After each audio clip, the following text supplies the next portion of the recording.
So guys अब क्या जाने को 9 बजी मासु पकाइ हुँदैछ। यो चाहिँ यो फ्राई भएको मासु चाहिँ यस्तो देख्छ, यसरी हार्ड फ्राई गर्नुपर्छ हो। त्यसपछि चाहिँ यसलाई मसलामा मजाले बनाउनुपर्छ गाइज। सो गाइज मासुको अचारको लागि चाहिँ मैले सुक्खा खोर्सानी, तोरी, सौंफ, जिरा र धनिया लिएको छु। र यहाँ चाहिँ हाम्रो चप्ड जिन्जर र गार्लिक छ। सो हाम्रो यता प्यानहरू ओइल हिट हुँदैछ। So let's go on guys. र गाइज अब मैले कराईमा हालेपछि म अब यसलाई लो मिडियम हिटमा चाहिँ यसरी रोस्ट गर्छु। What we call it roast, right? Okay. So यसलाई चाहिँ चलाउँदै जानुपर्छ। एट द एन्ड जब यो लाइट डार्क हुन्छ नि त्यति बेला चाहिँ we need to turn off the flame. मासुको अचार चाहिँ हामीले फर द फर्स्ट टाइम चाहिँ जब हामीले बेङ्गलोर पार्सल गऱ्यौँ नि त्यति बेला बनाएको थियौँ। तर त्यति बेला चाहिँ बिफको थियो हो। र दिस टाइम चाहिँ I am preparing this for some of my lovable people हो। उनीहरूको लागि चाहिँ मैले अब कतिले बिफ खाँदैन नि त।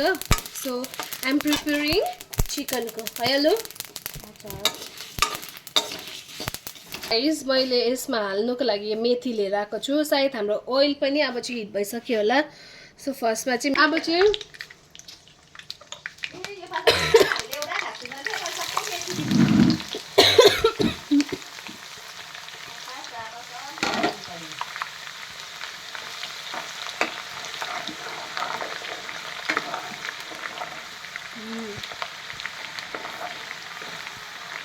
अदुवा र लसुनलाई चाहिँ मैले यसरी राखेपछि चाहिँ अब गाइस अब फाइनली हाम्रो मिट चाहिँ कराईमा पस्यो। यसलाई पनि हल्का पकाउनु पर्छ।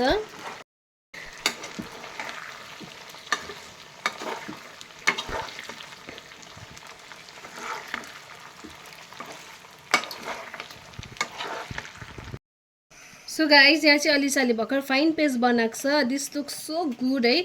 अब यो फाइन पेस्ट चाहिँ हाम्रो सबै चिकन मासुमा आराध्य हामी के गर्नेछौँ? वाउ कस्तो मिठो भएको थियो है।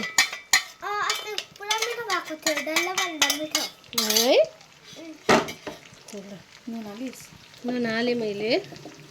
सो गाइज अब चाहिँ यसलाई हामी स्टिर फ्राई गरौँ अलिकति हल्का। कोलाई मासुको अचार मनपर्छ प्लिज गाइज कमेन्ट गरिदिनुहोस् होला। यस चिकन लभर्स।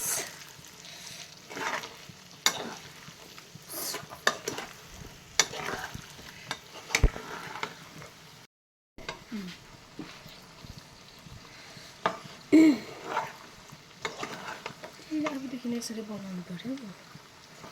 सो गाइज यता चाहिँ एकदमै मिठो स्वाद भयो एकदमै।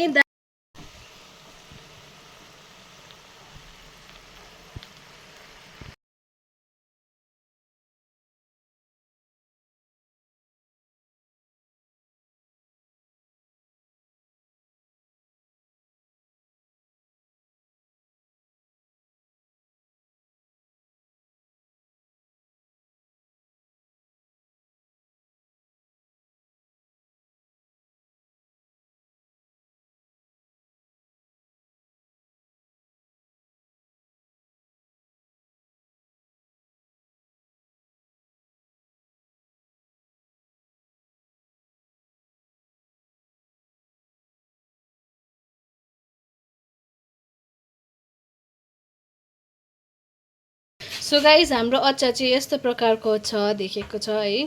यो चाहिँ डल्लेको पेस्टमा अलिसाकोबाट चाहिँ पार्सल अरे खै कसलाई त्यो चाहिँ थाहा छैन गाइज।